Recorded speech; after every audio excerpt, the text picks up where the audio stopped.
galitin si Juan, baka magising sa laban. Hustisya'y para sa mayaman, mahirap laging talunan. Matagal nang tiniis, pero oras nyo nang bayaran. Huwag sanang hintayin, kamatayan ang hatol sa'yo ni Juan.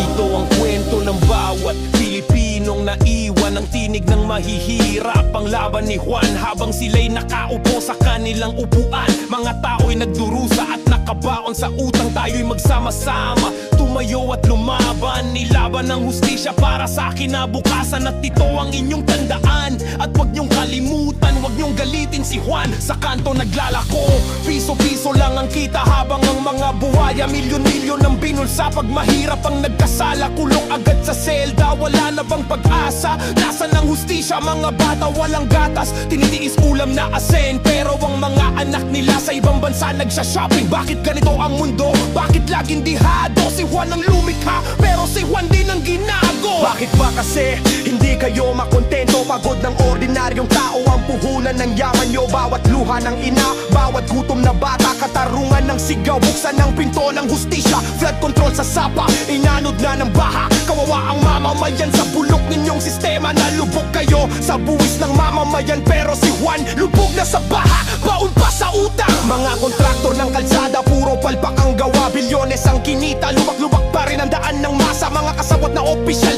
para mga hari sa palasyo, habang si Juan ay nagugutom, nila mo ng dilim sa kanto. Kayo'y tunay na salot, magnanakaw, mapagsamantala, magnanakaw sa kongreso, sa proyekto, sa bawat firma. Huwag kayong kampante sa inyong karangyaan, baka magalit na si Juan at tulan kayo ng kamatayan.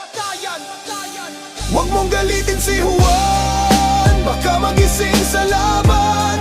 Hustisya'y para sa mayaman, mahirap laging talunan. Matagal nang tiniis, pero oras nyo nang bayaran. Huwag sanang hintayin, kamatayan ang hatol sa'yo ni Juan.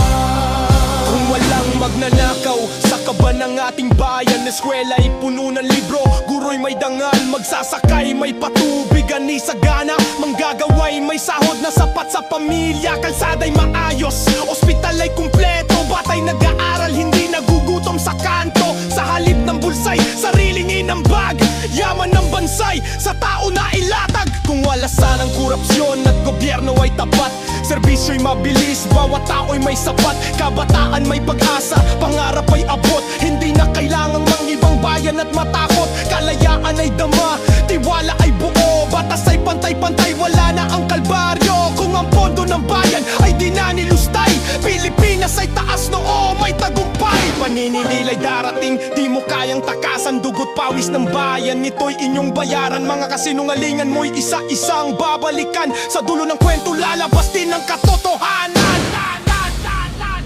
Huwag mong galitin si Juan,